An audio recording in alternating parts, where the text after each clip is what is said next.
بسم اللہ الرحمن الرحیم۔ میں بہت ہی ضروری بات کرنا چاہتا ہوں آپ سے، وہ یہ ہے کہ آج جب میں اپنے ہال میں کھڑا تھا تو ایک بچی آئی، وہ چپکے سے اوپر چلی گئی۔ میں نے اس سے پوچھا کہ تم کون ہو، تو اس نے مجھے نہیں بتایا۔ جب وہ اوپر پہنچی، اوپر والا اس نے دروازہ کھٹکھٹایا تو اوپر جب آگے سے پوچھا گیا، میں یہ نہیں بتاؤں گا کہ کس نے پوچھا تھا، آگے سے جب پوچھا گیا کہ تم کون ہو، پھر اس نے کہا کہ میں ہوں۔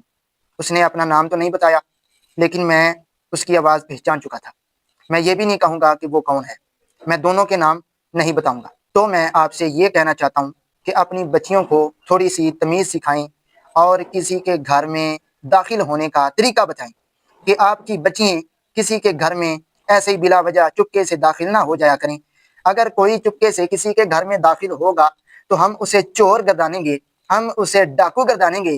تو اگر یہ ہمارے گھر میں چپکے سے داخل ہوئی ہے تو ہم اسے کیا شریف زادی سمجھیں؟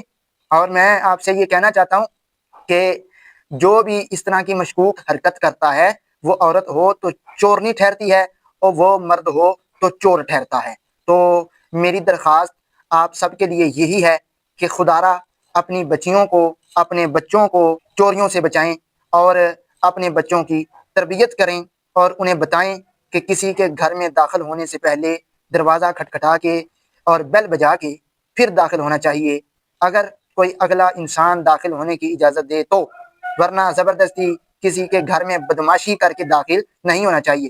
میں عورتوں کو بھی یہ کہنا چاہوں گا کہ اپنی بدماشی کو اپنے قابو میں رکھیں، اور مردوں کو بھی کہنا چاہوں گا کہ اپنی بدماشی کو اپنے قابو میں رکھیں، اور خدا را یہ جو آپ بدماشیاں کرتی ہو، یہ بدماشیوں سے آپ باز آ جائیں، ورنہ آپ کے خلاف سخت قانونی کارروائی ہوگی۔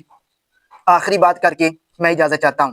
آپ کو میں یہ بتا رہا ہوں کہ اگر کوئی بھی کسی کے گھر میں مشکوک طریقے سے داخل ہو، اسے تم چور کہتے ہو، تو پھر ہمارے گھر میں بھی کوئی بری حرکت کی نیت سے داخل ہو تو ہم بھی اسے چور کہیں گے۔ تو لہٰذا میں یہ بات عرض کر رہا ہوں کہ خدا کے لیے ہمارے گھر میں چوروں کی طرح داخل نہ ہو۔ جب بھی ہمارے گھر میں آنا ہو تو ہمیں اطلاع کر کے آنا۔ بہت شکریہ، جزاک اللہ۔